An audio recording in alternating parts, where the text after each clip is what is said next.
মৰমৰ ছাত্ৰ-ছাত্ৰীসকল তোমালোক সকলোকে আমাৰ এই চেনেললৈ পুনৰবাৰ স্বাগতম জনাইছো। আজিৰ এই ভিডিঅ'টিত অসম জাতীয় বিদ্যালয়ৰ ৪ৰ্থ শ্ৰেণীৰ আপোন পাঠ কিতাপখনৰ ৫ নম্বৰ পাঠ পোহৰ পখিলা এই পাঠটিৰ যিখিনি পাঠভিত্তিক প্ৰশ্ন আছিলে ইয়াৰে উত্তৰখিনি তোমালোকক কৰি দিবলৈ চেষ্টা কৰিম। তোমালোকে ভিডিঅ'টি শেষলৈকে চাই থাকা। তোমালোকৰ কিতাপখনত ১ নম্বৰত দিছিল কবিতাটো মনত ৰাখা, তোমালোকে মুখস্থ কৰিবা কবিতাটি। নেক্সট ২ নম্বৰটো তোমালোকে চাবা কিতাপখনত উলিয়াই লৈ। ২ নম্বৰত দিছিলে প্ৰথমে কোৱা তাৰ পাছত লিখা। এটা প্ৰশ্ন দিছে, এই প্ৰশ্নকেইটাৰ উত্তৰ প্ৰথমতে ক'বলৈ দিছে, তাৰ পিছত তোমালোকৰ বহীখনত ধুনীয়াকৈ লিখি তোমালোকক মুখস্থ কৰিবলৈ কৈছে। প্ৰথম প্ৰশ্নটো আছিল ক নম্বৰটো যে পখিলাজাক কোন দেশৰ আছিল আৰু কাৰ ফুলনিত নাচে। উত্তৰটো এনেধৰণে লিখিবা তোমালোকে যে পখিলাজাক পোহৰ দেশৰ আছিল আৰু মোৰ অৰ্থাৎ কবিজনৰ ফুলনিত পখিলাজাক নাচে। ঠিক আছে, কবিজনৰ ফুলনিত পখিলাজাক নাচে, এনেধৰণে তোমালোকে লিখিবা। মৰমৰ ছাত্ৰ-ছাত্ৰীসকল, এতিয়া তোমালোকে খ নম্বৰ প্ৰশ্নটো চোৱা। প্ৰশ্নটো আছিল যে পখিলাজাকৰ পাখিবোৰ কেনেকুৱা।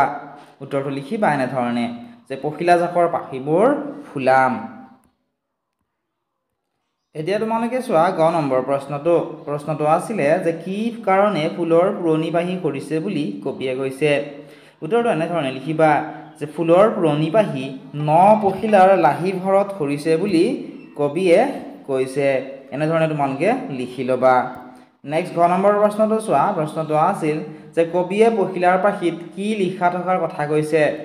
উত্তৰটো তোমালোকে এনেধৰণে লিখিবা যে কবিয়ে পখিলাৰ পাখিত চিৰ সুন্দৰৰ একা বেকা আখৰ লিখা থকাৰ কথা কৈছে।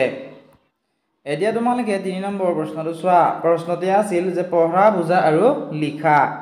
ইয়াতে এটা উদাহৰণ দিছিল, সেইটো উদাহৰণটো চাই তোমালোক বাকীকেইটাৰ উত্তৰ কৰিব দিছে। উপজা নপূজা, ঠিক একেধৰণে বাকীকেইটা কি হ'ব তোমালোকক সুধিছে। গতিকে ঠিক একেধৰণে যদি আমি বাকীকেইটা লিখোঁ, হোৱাটো কি হ'ব হোৱা নোহোৱা, পোৱা নোপোৱা, যোৱা নোযোৱা, খোৱা নোখোৱা আৰু গোৱাটো হ'ব নগোৱা। ঠিক আছে, এই প্ৰথম যিটো উদাহৰণ দিয়া আছিলে এই উদাহৰণটোত চাই আমি বাকীকেইটা লিখিছোঁ। ৪ নম্বৰত দিছিলে বাক্য ৰচনা কৰিবলৈ। শব্দবোৰ দিছিলে ৰৈ ৰৈ। উত্তৰটো এনেধৰণে লিখিবা কুলুটিয়ে ৰৈ ৰৈ বিনাইছে। মনে মনে শব্দটোৰে বাক্য লিখিবা যে শ্ৰেণীকোঠাত সদায় মনে মনে থাকিব লাগে। পাছে পাছে শব্দটোৰে বাক্য এনেধৰণে লিখিব পৰা যে দেউতাকৰ পাছে পাছে বিক্ৰমেও খোজকাঢ়ি গৈ আছিল। তোমালোকে কেৱল বাক্যকেইটা লিখিলেই নহ'ব, বাক্যত যিবিলাক অৰ্থ তোমালোকে বা শব্দ তোমালোকে প্ৰয়োগ কৰা সেই শব্দবোৰৰ অৰ্থ থাকিব লাগিব। অৰ্থ প্ৰকাশক শব্দ লিখিয়ে তোমালোকে বাক্য লিখিব লাগিব, নহ'লে পৰীক্ষাত তোমালোকৰ বাক্যবিলাক কাটি দিব, অৰ্থাৎ তোমালোকৰ অশুদ্ধ হ'ব।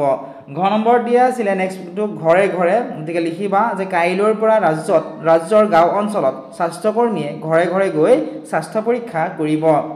হাঁহি বাক্য লিখিবা তোমালোকে বিক্ৰমৰ ধেমেলীয়া কথা শুনি সকলোৰে হাঁহি হাঁহি পেট বিষাই গৈছিল। এনেধৰণে ধুনীয়াকৈ তোমালোকে এইখিনি লিখি লোৱা। নেক্সট বাক্যত শব্দটো তোমালোকে চোৱা দিছিলে গৈ গৈ দিছিলে। গতিকে লিখিবা এনেধৰণে। তোমালোকে আমাৰ এপত পাবা, যিসকল ছাত্ৰ ছাত্ৰী এপটো ডাউনলোড কৰি লোৱা নাই এতিয়া ডিছক্ৰিপশ্যনত দিয়া লিংকত ক্লিক কৰি এপটো ডাউনলোড কৰি লোৱা। মাত্ৰ 100 টকাত তোমালোকে অসমীয়া ক্লাছসমূহ 1 বছৰৰ কাৰণে কৰিব পাৰিবা। চেনেলটো যদি ছাবস্ক্ৰাইব কৰা নাই ছাবস্ক্ৰাইব কৰি দিবা।